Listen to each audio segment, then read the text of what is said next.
August 10న Bunny fans కి నిజంగా పండుగ రోజే. అల్లు అర్జున్ హీరోగా నటిస్తున్న పుష్ప 2 ది రూలర్ మూవీ అదే రోజున రిలీజ్ కాబోతుంది. పుష్పరాజ్ ని అవ తగ్గేదేలే అంటూ ఇండియా బాక్సాఫీస్ షేక్ చేసి పుష్ప మూవీకి సీక్వెల్ గా రాబోతుంది ఈ చిత్రం. ఇప్పటికే విడుదలైన 2 పాటలు టీజర్ ఈ మూవీపై మరింత ఆసక్తిని పెంచేసేలా చేశాయి. అయితే విడుదల తేదీ దగ్గర పడినా ఇంకా షూటింగ్ కాకపోవడంతో బన్నీ అభిమానులను కంగారు పెడుతుంది. ముందు చెప్పిన ఆగస్టు 10న వస్తుందా లేదా అనే టెన్షన్ లో ఉన్నారు అభిమానులు. ఇలాంటి టైంలో డైరెక్టర్ సుకో షాకింగ్ నిర్ణయం తీసుకున్నట్టు తెలుస్తుంది. ఈ సినిమా క్లైమాక్స్ ని మార్చాలని అనుకుంటున్నాడంట. మామూలుగా అయితే సుకుమార్ తన సినిమాలకు 2 క్లైమాక్స్ లను ప్లాన్ చేసుకుంటూ ఉంటాడంట. అలా పుష్ప 2 కోసం కూడా ఇప్పటికే 2 క్లైమాక్స్ లను సిద్ధం చేసుకున్నాడంట.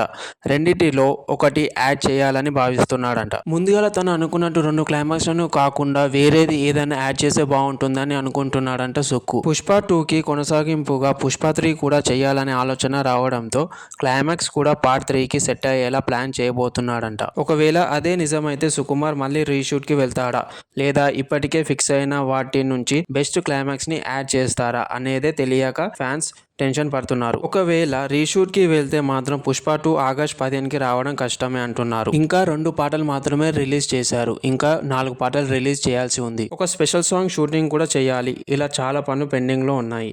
ఇలాంటి తరుణంలో క్లైమాక్స్ చేంజ్ అని వార్తలు వినిపించడం బన్నీ అభిమానులను నిరాశకు గురి చేస్తుంది. ఇక ఈ చిత్రంలో అల్లు అర్జున్ కి జోడిగా రష్మిక నటించగా ఫహద్ ఫాజిల్, ధనుంజయ్, సునీల్, అనసూయ కీలక పాత్రలు పోషించారు.